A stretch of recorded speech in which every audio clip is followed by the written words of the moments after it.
¿Qué tal? ¿Cómo están? Espero que estén muy bien. En esta ocasión, pues vamos a hablar de un tema que ha sido muy recurrente. Me preguntan, Javier, ¿qué pasa si yo adquiero el COVID-19? ¿Tengo o no tengo la opción de que la ARL me atienda, ¿sí? O me atiende la EPS. ¿Qué pasa con este tema? ¿Ok? Entonces, vamos a dar inicio. ¿Ok?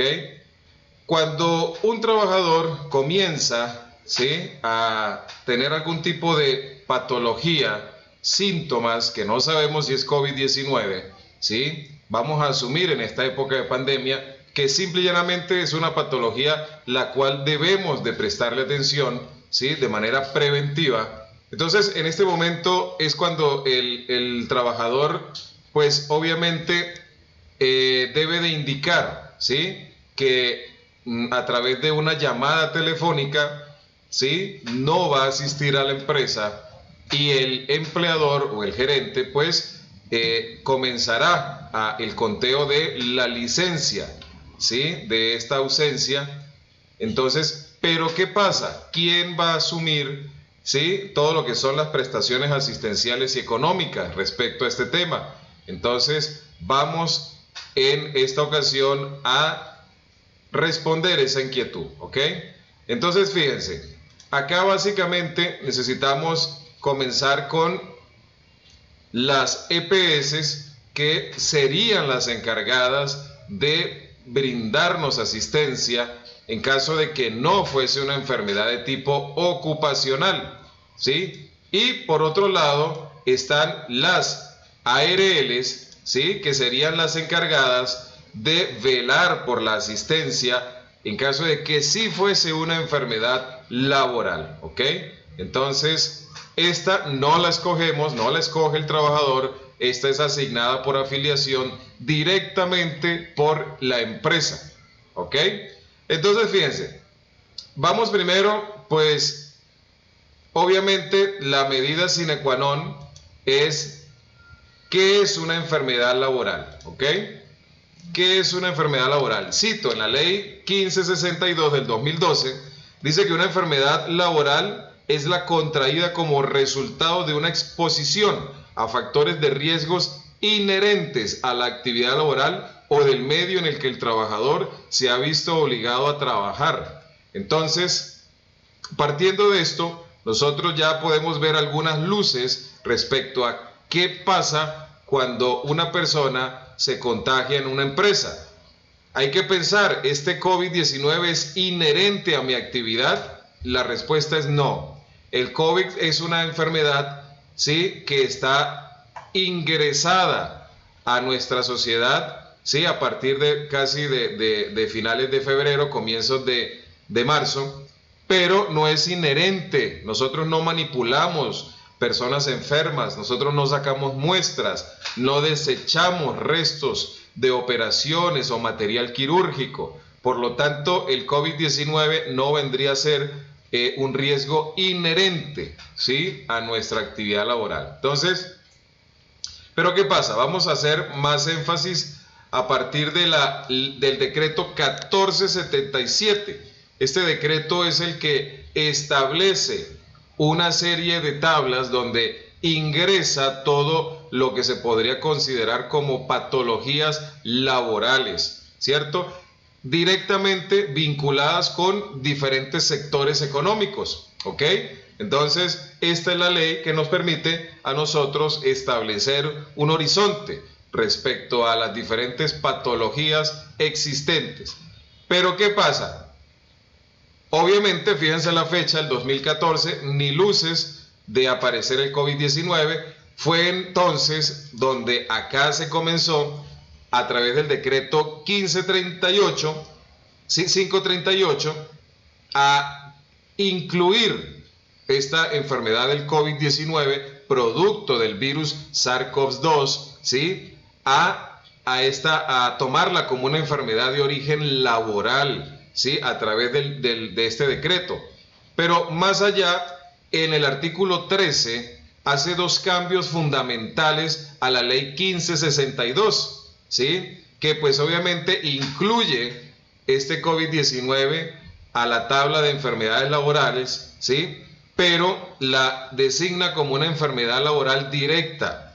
Y además, en la ley 1562 estaba restringido a aquel personal que directamente trataba con el paciente para otras patologías que no eran el COVID-19, pero que también eran de índole viral. Pero a partir de este decreto 538, ¿sí?, se hace una modificación de la ley 1562 del 2012 e incluye, amplía el espectro de personas a las cuales se les beneficia el ARL, con la ARL, con los riesgos de asistencia laborales, ¿sí?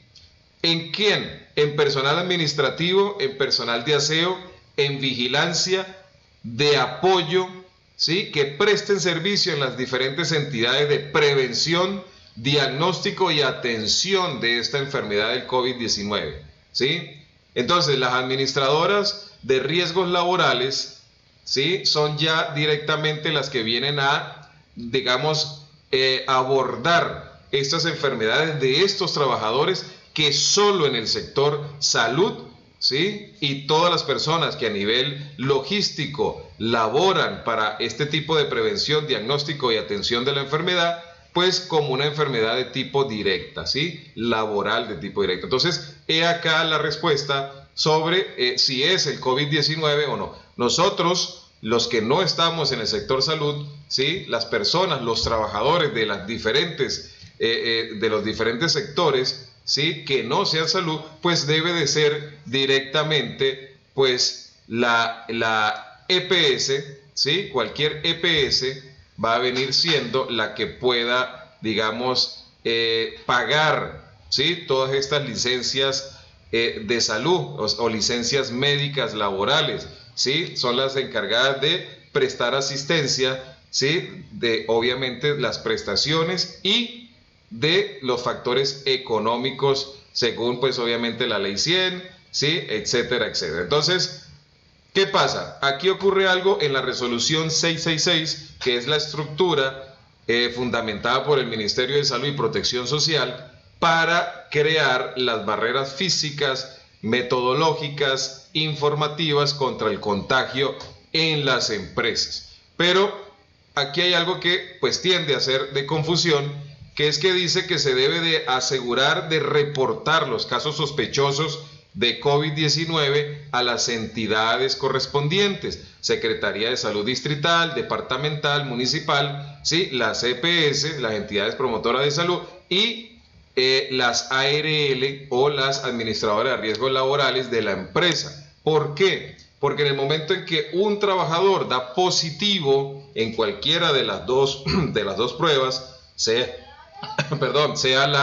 la inmediata o sea la que demora, ¿sí?, la que estudia básicamente el ARN del virus, pues entonces ahí se va a ver reflejado si eso no es. Suponiendo que sea, pues inmediatamente ya pasa a ser un riesgo, ¿sí?, la ARL pasa a ser un riesgo, la permanencia, ¿sí?, de estos otros trabajadores en la empresa, y aquí se debe de accionar una serie de nuevos elementos o de afianzar aún más los protocolos de bioseguridad, ¿sí?, porque obviamente ya hubo un trabajador que presentó, ¿sí?, sintomatología y que fue positivo COVID-19. Entonces, a partir de este momento, ya la ARL tiene que prestar una asistencia directa preventiva, ¿sí?, para hacer un cerco epidemiológico de los trabajadores que todavía y no están contagiados y que se espera que no se contagien, ¿sí?, y obviamente pues darle una serie de recomendaciones a este trabajador sí infectado como para mantener esta situación en su hogar, ¿ok? Los protocolos de su hogar. Más adelante vamos a hacer un video sobre estos protocolos dentro del hogar de una persona que lamentablemente pues tuvo COVID-19 para que esto no, digamos, alcance a sus familiares, ¿ok? Cualquier inquietud, cualquier duda, pues por favor, por WhatsApp me comunican y con gusto, si está en mis facultades, si no, el compromiso de investigar hasta dar con la respuesta satisfactoria y precisa a esa inquietud. Bueno, muchísimas gracias. Nos estamos viendo en otra oportunidad y, por supuesto, la intención es prevenir, ¿sí?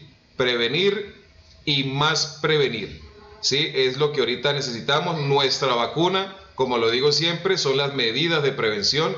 No sea usted trabajador, no sea usted trabajadora, la persona que obstaculice la aplicación de los protocolos, sino por el contrario sea garante de su observación. Trate, investigue, busque la manera de mejorarlos, ¿sí? De aportar a su empleador cómo beneficiar a la mayor cantidad de trabajadores con los protocolos. Bueno, muchísimas gracias por su atención y nos vemos en otra oportunidad. Chao, chao.